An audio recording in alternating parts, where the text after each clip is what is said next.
جب انسان کی روح نکلتی ہے تو اس کا منہ کھل جاتا ہے، اس کے دونوں ہونٹ ایک دوسرے سے جدا ہو جاتے ہیں۔ انسان کی روح انسان کے پیروں سے نکلتی ہوئی اوپر کی طرف آتی ہے۔ جب انسان کی روح دل اور پھیپھڑوں تک پہنچتی ہے تو یہ وہ وقت ہوتا ہے، یہ وہ لمحہ ہوتا ہے کہ جب انسان پہلی بار دنیا میں فرشتوں اور شیطانوں کو دیکھتا ہے۔ ایک طرف شیطان اس کے کان میں مشورے دیتا ہے اور دوسری طرف اس کی زبان سے اس کے اعمال کے مطابق الفاظ نکلنے لگتے ہیں۔ اگر انسان نیک ہوتا ہے تو اس کا دماغ اس کی زبان کو کلمہ پڑھنے کی تلقین کرتا ہے، اور اگر انسان بدکار ہوتا ہے، گنہگار ہوتا ہے، تو اس کا دماغ عجیب سی ہیبت کا شکار ہو جاتا ہے اور شیطان کے مشورے کو قبول ہی کر بیٹھتا ہے۔ جوانو، جب انسان نزاع کے عالم میں مبتلا ہوتا ہے، جب روح آدھی اندر ہوتی ہے آدھی باہر ہوتی ہے، تو اس وقت انسان کو تین ہیبتیں نظر آتی ہیں۔ ایک، مرنے والے کو ملک الموت نظر آتا ہے۔ اگر وہ نیک بندہ ہوتا ہے تو ملک الموت اس کے پاس اچھی صورت لے کے آتا ہے، خوبصورت شکل لے کے آتا ہے۔ لیکن اگر وہ گنہگار بندہ ہوتا ہے، بدکار ہوتا ہے، سیاہکار ہوتا ہے، تو ملک الموت اس کے پاس ڈراؤنی صورت لے کے آتا ہے۔ دوسرا، مرتے وقت انسان ان دو فرشتوں کو بھی دیکھتا ہے جو ہمارے دائیں بائیں بیٹھے ہمارا نامہ اعمال لکھ رہے ہیں۔ مرتے وقت انسان ان دونوں فرشتوں کو بھی دیکھ لیتا ہے۔ حدیث شریف میں آتا ہے کہ مرتے وقت یہی دونوں فرشتے انسان کی آنکھوں کے سامنے آتے ہیں۔ اگر مرنے والے کا شمار نیک بندوں میں ہوتا ہے، اللہ کے محبوب بندوں میں ہوتا ہے، تو یہ فرشتے اس سے مخاطب ہو کر یہ مجدہ سناتے ہیں کہ جزاک اللہ خیرا، جزاک اللہ خیرا، اے مرنے والے خدا تیرا بھلا کرے، خدا تیرا بھلا کرے کہ ہمارے سامنے تو نے بہت سی بندگی کی ہے،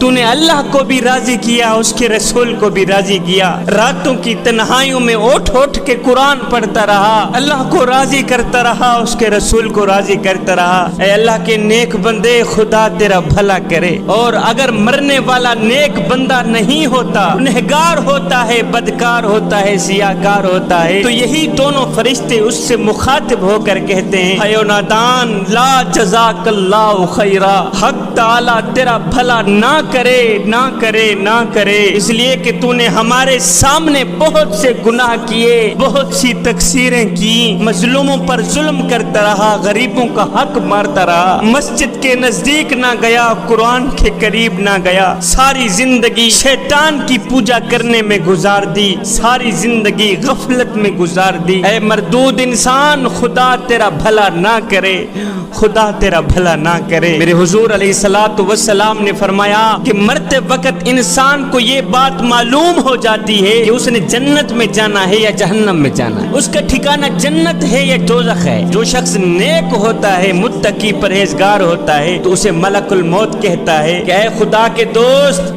خدا کے حکم سے میں تجھے جنت کی بشارت دیتا ہوں۔ اور اگر کوئی گنہگار بندہ ہوتا ہے، سیاہکار بندہ ہوتا ہے، تو ملک الموت اسے کہتا ہے کہ اے خدا کے دشمن، میں خدا کے حکم سے تجھے دوزخ کی بشارت دیتا ہوں۔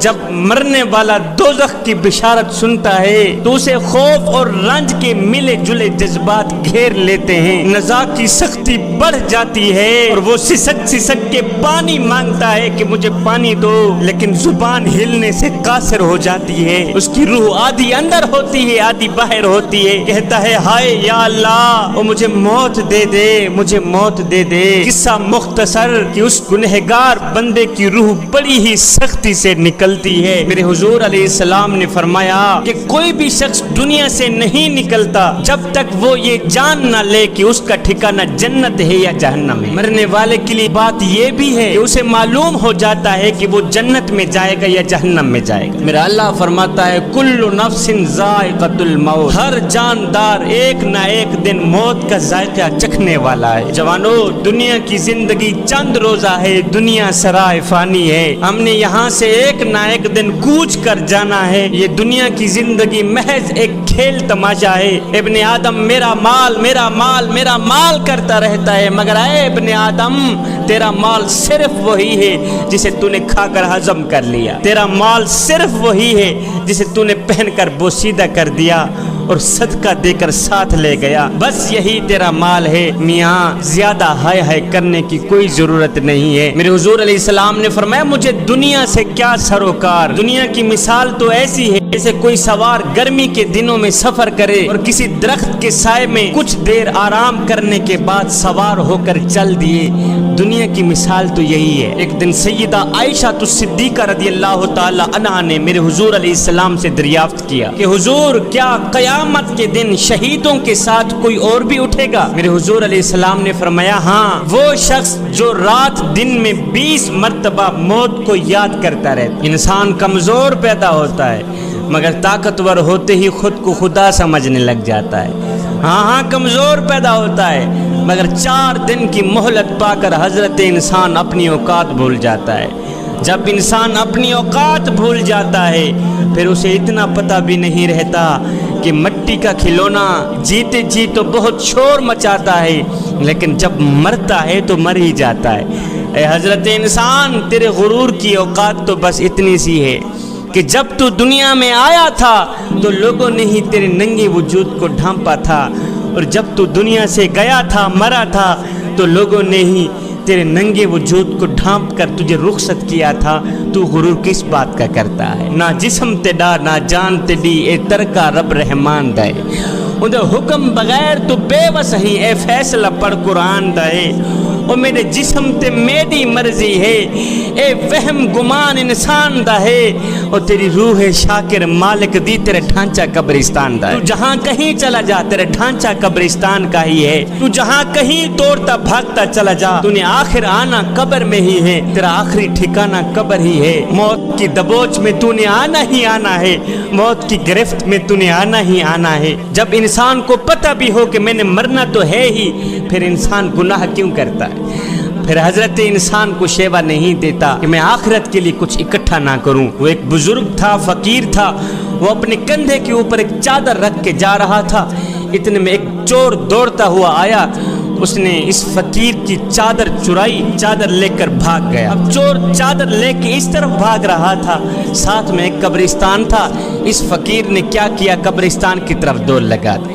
کسی نے دیکھا، پوچھا بابا جی تیری بھی عجیب کہانی ہے، اور تیری چادر لے کر چور اس طرف بھاگ رہا ہے، تو قبرستان کی طرف کیوں بھاگ رہا ہے؟ اور چور اس طرف بھاگ رہا ہے، تو بجائے چور کے پیچھے بھاگنے قبرستان کی طرف کیوں بھاگ رہا ہے؟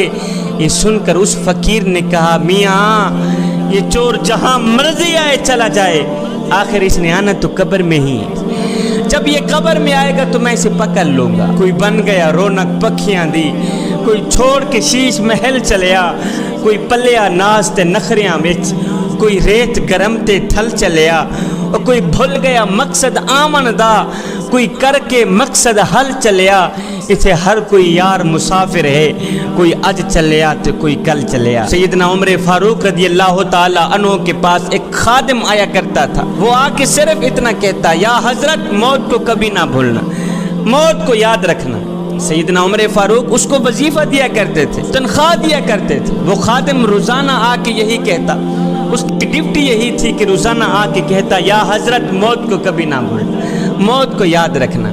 ایک دن حضرت کو کسی نے کہا، یا امیر المومنین آپ کی داڑھی مبارک کا ایک سفید بال نکل آیا، ایک بال سفید ہو گیا۔ یہ خبر سنتے ہی آپ کانپ اٹھے۔ اسی شام کو یہی خادم موت کی خبر دینے آیا تو حضرت نے فرمایا، میاں آج کے بعد مجھے موت کی خبر دینے تو نہ آنا۔ اس نے کہا، حضرت مجھ سے کوئی گستاخی تو نہیں ہو گئی؟ آخر کیوں مجھے نوکری سے نکالا جا رہا ہے؟ آخر کیوں مجھے نوکری سے نکالا جا رہا ہے؟ یہ سن کر سیدنا عمر فاروق رضی اللہ تعالی عنہ کی آنکھیں چھم چھم برسنے لگ گئیں۔ آپ نے داڑھی مبارک پہ ہاتھ پھیرا، ایک سفید بال نکالا، سفید بال نکال کر بولے، میاں اب تیرے آنے کی ضرورت نہیں ہے، اب تو مجھے یہی سفید بال بھی چین سے نہیں بیٹھنے دے گا، اب تو یہی سفید بال بھی مجھے موت کی خبر سناتا رہے گا، مجھے تڑپاتا رہے گا۔ امیر المومنین ہے، 24 لاکھ مربع میل کا شہنشاہ ہے، داڑھی کا ایک سفید بال جو نکل آیا ہے تو آپ نے موت کو قریب پایا ہے۔ ہماری تو ساری کی ساری داڑھی سفید ہو گئی، اور جوانوں آج تک ہم نے موت کی پرواہ کیوں نہ کی، آخرت کی فکر کیوں نہ کی، وچ گناہ دے عمراں گزری، داڑھی ہو گئی چٹی، چوری یاریدہ مال کھا کے عادت بن گئی مٹھی، لٹیندی اگڑیندی کہیں نہ ڈٹھی، اجڑیندی ہر کہیں ڈٹھی، پروفیز میاں پتہ میرے لسی جداں آسی منہ دے